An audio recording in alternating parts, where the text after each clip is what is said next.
I'm sorry, there's not enough room on this road. There's not enough room. And you want to know something? The narrow gate in Bible times was used mainly to limit the access that the enemy had whenever they would invade the city. It made it easier to ward off enemies at the narrow gate. You wanted to fight enemies at the narrow gate because their entrance was limited. Their entrance was limited. What if everything that's been taken from you, the things that have been stolen from you, and the things that have been gotten out of your grasp during the nighttime hours, what if everything was because the road that you're on? What if I told you that the narrow road is not roomy enough for robbers to come and steal? What if I told you that the narrow road, depression don't fit there? Oh my God. What if I told you that the narrow road has restrictions on what spiritual things can access it? What if I told you that suicide don't fit down that road? What if I told you that humiliation don't fit down that road? It don't fit down that road. Maybe the reason that you have fallen victim to these things is not because God is absent of your life, but because of the road you've chosen.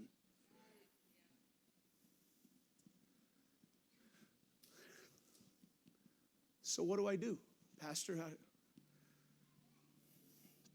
How do I find the road?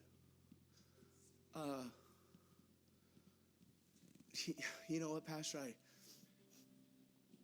I'm actually working on this wide road. I'm actually one of the scammers on this road. I'm actually the first tent you'll see when you come in on this road. I've earned my stripes on this road. How do I break away from this?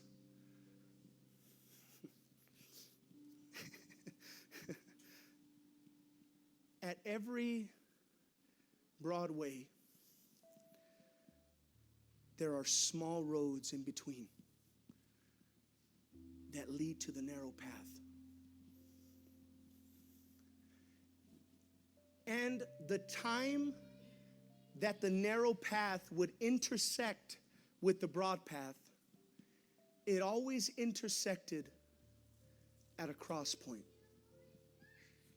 At a cross point. I don't want you to miss this. The only times that the narrow gate would intersect with the broad gate, it would always paint the image of a T or a cross.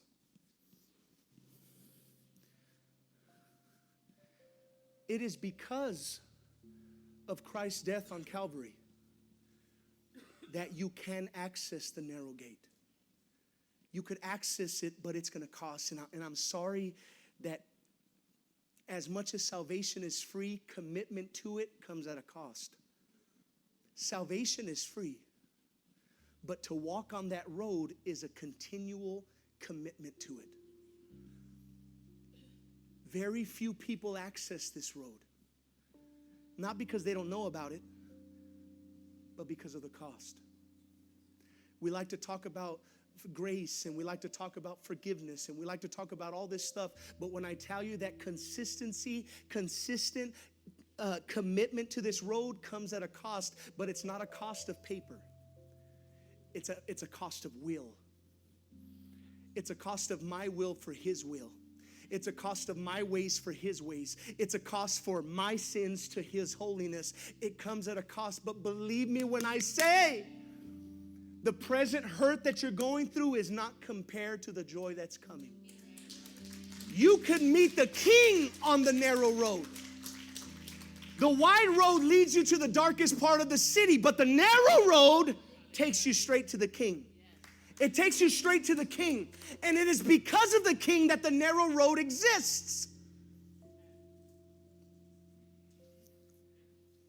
And it's crazy because before the narrow roads would officially open, the King would intentionally walk through the road. He would tell them, I want it to go through here.